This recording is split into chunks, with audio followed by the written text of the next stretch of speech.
కర్నూలులో బాలుడి భిక్షాటన ఘటనపై మంత్రి లోకేష్ ఆదేశాలతో రంగంలోకి దిగిన అధికారులు పిల్లాడి ఆచూకీ కోసం నగరంలో గాలించారు. అదే రూపంలో ఉన్న కొంతమంది పిల్లలను అదుపులోకి తీసుకుని తల్లిదండ్రుల వద్దకు చేర్చారు.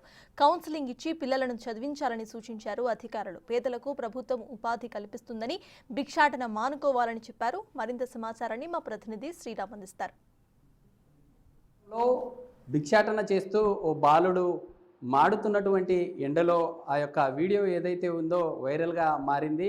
ఆ యొక్క ఎక్స్లో పోస్ట్ చేయడంతో మంత్రిని కూడా ట్యాగ్ చేశారు. మంత్రి స్పందించి అధికారులను ఆదేశించడం జరిగింది. కర్నూలు నగరంలో బెగ్గింగ్ చేస్తున్నటువంటి ఏరియాస్ ఏవైతే ఉన్నాయో ఆ ఏరియాల్లో జరుగుతున్నటువంటి వాటికి సంబంధించి ఇప్పటికీ పోలీసు కావచ్చు, ఇటు చైల్డ్ సంబంధించినటువంటి ఐసిడిఎస్ అధికారులను కూడా ఆదేశాలు జారీ చేయడం జరిగింది.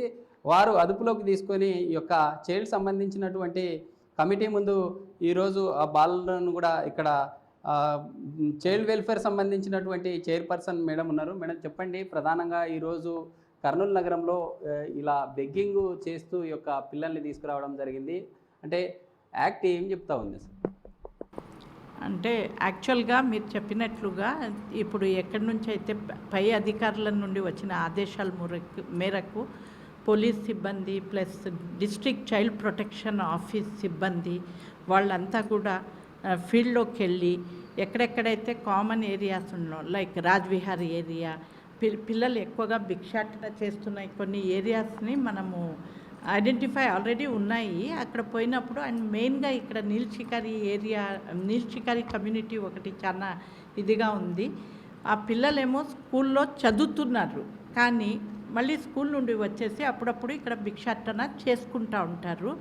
వాళ్ళ కోసం వెళ్ళి ఈరోజు వాళ్ళు ఇద్దరు కూడా పోలీస్ సిబ్బంది మరియు మన డిస్ట్రిక్ట్ చైల్డ్ ప్రొటెక్షన్ యూనిట్ సిబ్బంది, ఇంకా కొన్ని స్వచ్ఛంద సంస్థల ఆర్గనైజేషన్స్ వాళ్ళు కూడా వచ్చి అక్కడ కొంచెం రైడ్ కాదు, అక్కడ ఉన్న వాళ్ళని అందరినీ తీసుకొని వచ్చి చైల్డ్ వెల్ఫేర్ కమిటీ ముందర ప్రొడ్యూస్ చేయడం జరిగింది. ఇప్పుడు మా దగ్గర ప్రస్తుతం 4 పిల్లలు ఉన్నారు.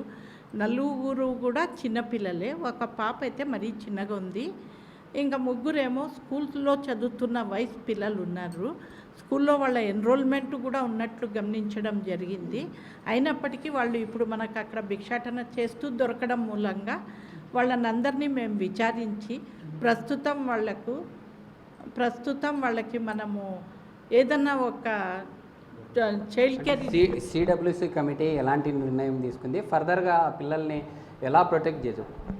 అంటే యాక్చువల్గా చైల్డ్ వెల్ఫేర్ కమిటీ అనేది పిల్లల యొక్క బాగోగులు చూసుకోవడానికి, అంటే వాళ్ళను ప్రాపర్గా వాళ్ళకి సంరక్షణ కల్పించడానికే పనిచేస్తూ ఉంటుంది. అంటే జేజే యాక్ట్ 15 యాక్ట్ ప్రకారం ఆ రూల్స్ అండ్ గైడ్లైన్స్ ప్రకారమే మేము వర్క్ చేస్తూ ఉంటాం. ఇప్పుడు ఈ దొరికిన పిల్లల్ని వీలైతే వాళ్ళ తల్లిదండ్రుల్ని కూడా పిలిపించి విచారించడమా, వాళ్ళు ఒకవేళ వాళ్ళ తల్లిదండ్రులు రాలేకపోతే మేము వాళ్ళని సరైన సిసిఐస్ అంటే చైల్డ్ కేర్ ఇన్స్టిట్యూషన్స్ అనేవి ఉన్నాయి, రిజిస్టర్డ్ సిసిఐస్ ఉన్నాయి. అందులో పెట్టి తర్వాత ఏం చేయాలనేది వాళ్ళ పేరెంట్స్తో మాట్లాడిన తర్వాత సరైన నిర్ణయాలు, ఆ పిల్లలు మళ్ళీ భిక్షాటనకు వెళ్లకుండా ఏం చేస్తే బాగుంటుంది అనేది మా కమిటీ 5 ఉంటాము. మేమంతా డిస్కస్ చేసుకొని వాళ్ళకి సరైన ప్లేస్లో పెట్టడం జరుగుతుంది. సిడబ్ల్యూసి కమిటీలో తీసుకున్నారు కదా నిర్ణయం, అంటే ప్రభుత్వము వారికి ఉపాధి కల్పించకపోవడంతోనే ఇదంతా ప్రాబ్లం క్రియేట్ అవుతుందా? ఏం జరుగుతుంది? ప్రభుత్వము చాలా చొరవ తీసుకొని ఈ పిల్లల యొక్క సంక్షేమం కోసము చాలా విధానాలు రూపొందిస్తుంది. కాబట్టి మన గవర్నమెంట్ కూడా చైల్డ్ వెల్ఫేర్ కమిటీ కూడా పిల్లల యొక్క సంక్షేమం కోసం, రక్షణ కోసము మరియు వాళ్ళ చదువు కోసము, ముఖ్యంగా వాళ్ళ చదువుకొని బాగుపడి వాళ్ళ కాళ్ళ మీద వాళ్ళ నిలబడి వాళ్ళు సొంతంగా పెద్ద చదువులు చదువుకొని ఉద్యోగం తెచ్చుకొని వాళ్ళ కాళ్ళ మీద వాళ్ళ కుటుంబాలను పోషించుకుంటే వాళ్ళ కుటుంబం బాగుపడుతుంది, వాళ్ళ చుట్టుపక్కల వీళ్ళని చూసి మిగతా వాళ్ళు కూడా బాగుపడతారనే ఉద్దేశంతో మేము ఈ చర్యలు తీసుకుంటాము. ముఖ్యంగా ఈ పిల్లలందరినీ కూడా మేము హాస్టల్లో పెట్టి వాళ్ళ సంరక్షణ మేము చూసుకుంటామని నిర్ణయించుకుంటున్నాము. సార్ చెప్పండి, అంటే సిడబ్ల్యూసి కమిటీ ద్వారా మీరు ప్రభుత్వానికి ఏదైనా గతంలో సూచనలు చేశారా? అంటే ఇదంతా బెగ్గింగ్ సంబంధించినటువంటి వ్యవహారం పేదరికం ద్వారానే జరుగుతుందని ఏదైనా ప్రభుత్వానికి చెప్పారంటారా? అంటే ఏదైనా సలహా ఇవ్వడం?